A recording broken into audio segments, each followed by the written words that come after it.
আমরা জানি তাপে ধাতব পদার্থের কিছুটা সম্প্রসারণ ঘটে। তো ইঞ্জিনের ভেতর যেহেতু অনেক তাপ উৎপন্ন হয়, সেহেতু ইঞ্জিনের ভেতরে সকল কম্পোনেন্টসগুলো এবং ইঞ্জিনের বডি সেল এগুলো কিছুটা সম্প্রসারিত অবস্থায় আছে। তো যেহেতু ইঞ্জিনের এই কম্পোনেন্টসগুলো এবং ইঞ্জিনের এই বডি সেল সবকিছু কিছুটা সম্প্রসারিত অবস্থায় আছে, এই অবস্থায় যদি ঠান্ডা পানি দেওয়া হয় তাহলে ওই প্রসারিত অবস্থা থেকে অতি তাড়াতাড়ি সংকুচিত হয়ে যাবে।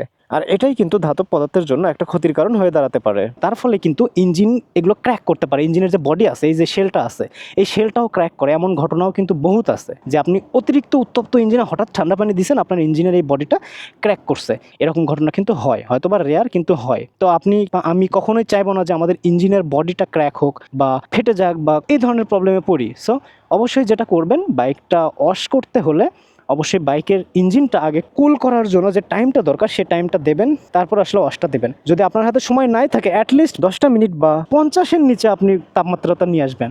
এই যে এখন আমার 72 চলতেছে, আর 10টা মিনিট হয়ে গেলে হয়তো বা 50-55-র দিকে চলে যাবে। তো বাইক ওয়াশ করার আগে এই 10-15টা মিনিট যদি আপনি ধৈর্য ধরে থাকেন, তাহলে আপনার বাইকের ইঞ্জিনের কালারটা ভালো থাকবে, ইঞ্জিনের যে কম্পোনেন্টসগুলো আছে এগুলোর প্রবলেম থেকে বাঁচবে, পাশাপাশি আপনি কিন্তু দীর্ঘজীবী বা লং লাস্টিং ইঞ্জিন পাবেন। তো এই জন্য আসলে আমিও ওয়েট করতেছি যে আমার বাইকের তাপমাত্রাটা কমুক, তারপরে আসলে ওয়াশে দেবো। নয়তো আমি যেখানে এসেছি এরা অনেক ভালো সার্ভিস দেয়, আমি বাইকটা নিয়ে আসার সাথে সাথেই ওয়াশ করে দিত। তো আমি তবুও সেটা নিচ্ছি না।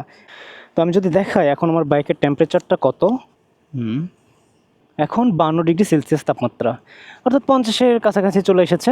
সো আমি এখন বাইকটা ওয়াশ করতেই পারি। ইঞ্জিন যথেষ্ট না, মোটামুটি লেভেলের একটা ঠান্ডা হয়েছে, বিকজ অফ এখানে গাছ আছে, বাতাস হয়েছে, সেই বাতাসে কিছুটা কুল হয়েছে। অর্থাৎ প্রায় 90°C ছিল, সেখান থেকে 52°। সো এখন আমার বাইকটা ওয়াশের জন্য রেডি বলা যায়।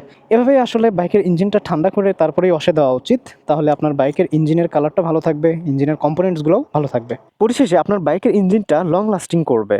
তো এই ছিল একটা বাইকের ইঞ্জিন গরম থাকা অবস্থায় কেন আমরা ওয়াশ করব না। আই হোপ ভিডিওটি আপনাদের ভালো লেগেছে এবং আপনাদের অনেক উপকারে আসবে। ভিডিওটি ভালো লাগলে অবশ্যই বাইক ক্যানভাসের সাথেই থাকবেন। অ্যান্ড পরবর্তী ভিডিও দেখার আমন্ত্রণ জানিয়ে আজকে এখানেই বিদায় নিচ্ছি। Till then stay tuned, be happy, আল্লাহ হাফেজ, আসসালামু আলাইকুম।